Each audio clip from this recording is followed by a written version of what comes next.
ರಾಗಿ ಕೇಂದ್ರದಲ್ಲಿ ಏನಿವತ್ತು ರಾಗಿ ಖರೀದಿ ಪ್ರಾರಂಭ ಆಗಿ 3 ದಿನ ಆಯ್ತು.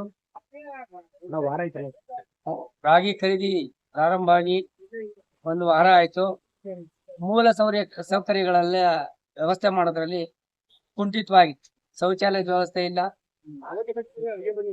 ಮರದ ನೆರಳು, ಅರೆ ಬಿಸಿಲು, ಹಿಂಗೆ ವಾತಾವರಣದಲ್ಲಿ ತೂಕ ಮಾಡ್ತಿದ್ದಾರೆ. 90 ಪೈಸಾ ಮತ್ತೆ ಅಷ್ಟು ರೈತರಿಗೆ ಮೋಸ ಆಗ್ತದೆ ಕಂಡಂಗೆ. ಏನು ಸರ್ಕಾರಿ ನಿಯಮ ಇದೆ, ಇವತ್ತೊಂದು 30 ಕ್ವಿಂಟಲ್ ರಾಗಿ ಸರ್ಕಾರ ಕೇಳಿ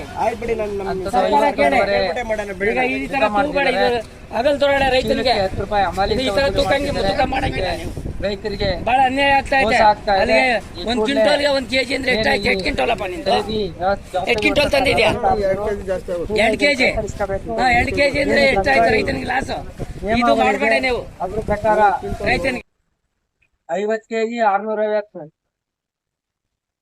ಗ್ರಾಮ್ ತೂಕ ಮಾಡಬೇಕು. ಮತ್ತೆ ಅಮಾಲಿ ಚಾರ್ಜ್ ಏನಿದೆ, ಈಗ ಲೋಕಲ್ ಎಲ್ಲ 6 ರೂಪಾಯಿ ನಡೀತಾ ಇದೆ ಒಂದು ಚೀಲಕ್ಕೆ. ಇವರು 10 ರೂಪಾಯಿ ತೊಗೊಳ್ತಿದ್ದಾರೆ. ಚೀಲಕ್ಕೆ 4 ರೂಪಾಯಿ ಹೆಚ್ಚುವರಿ ತೊಗೊಳ್ತಿದ್ದಾರೆ.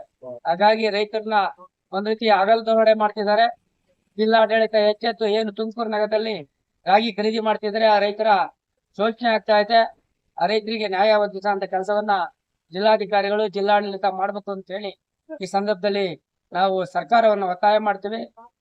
ಮತ್ತೆ ಏನು ಇದೇ ರೀತಿ ಮುಂದುವರೆದ್ರೆ ನಾಳೆ ಸೋಮವಾರ ಈ ಒಂದು ಆಗ್ತಕ್ಕಂಥ ಅನ್ಯಾಯವನ್ನ ಸರಿಪಡಿಸಿ ಮಾಡಬೇಕು. ಮಾಡಲಿಲ್ಲ ಅಂದ್ರೆ ಒಂದು ದೊಡ್ಡ ಮಟ್ಟದ ಹೋರಾಟವನ್ನು ಹಮ್ಮಿಕೊಳ್ಬೇಕಾಗ್ತದೆ ಅಂತ ಹೇಳಿ ಎಚ್ಚರಿಕೆಯನ್ನು ಕೊಡ್ತಾ, ಈ ಕೂಡಲೇ ಈಗ ಖರೀದಿ ಕೇಂದ್ರದಲ್ಲಿ ಯಾವುದೇ ರೈತರಿಗೆ ತಿಳುವಳಿಕೆ ನೋಟಿಸ್ ಅನ್ನ ಪ್ರಕಟಣೆ ಮಾಡಿಲ್ಲ.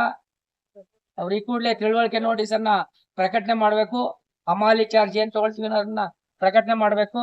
ಮತ್ತೆ ಏನ್ ರೈತರ ತೂಕ ರಾಗಿ ಎಷ್ಟು ತಗೊಳ್ತೀವಿ ತೂಕನ ಅನ್ನೋದನ್ನ ಪ್ರಕಟಣೆ ಮಾಡ್ಬೇಕು ಅಂತ ಹೇಳಿ ಸಂದರ್ಭದಲ್ಲಿ ಜಿಲ್ಲಾಡಳಿತವನ್ನ ಒತ್ತಾಯ ಮಾಡ್ತಾರೆ.